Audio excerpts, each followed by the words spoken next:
Good morning. Thanks for joining us on CTV News Channel. I'm Scott Hurst. We begin with breaking news this morning from Alberta, where 51,000 public education teachers are beginning day one of a province-wide strike that has closed schools right across the province.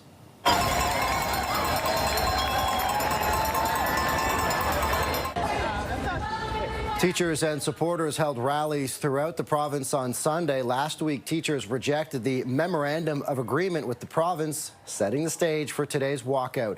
The Alberta Teachers Association and the province have been unable to reach an agreement.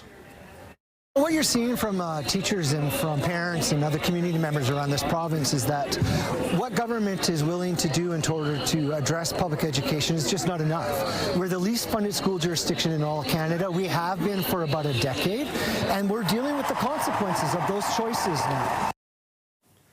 Alberta's education minister says while he's disappointed by the ATA's decision to strike, the government says it remains focused on kids and education.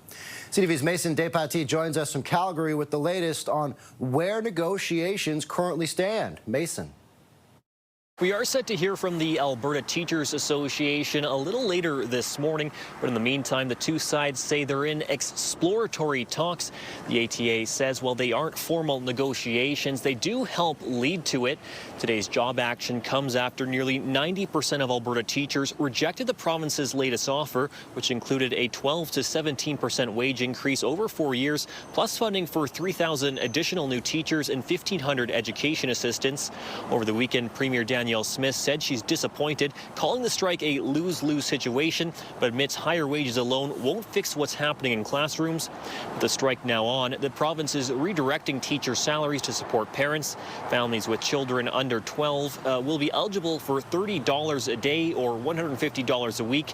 The government plans to roll out a learning toolkit as well so students can continue their lessons from home.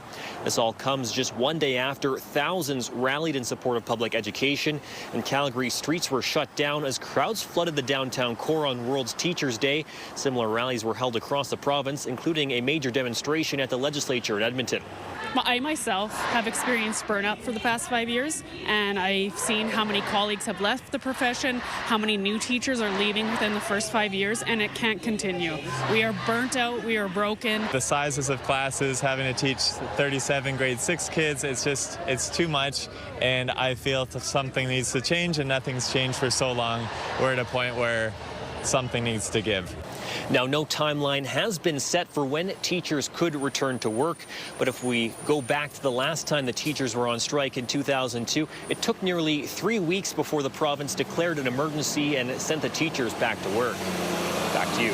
Mason, thank you. CTV's Mason DePatie joining us from Calgary.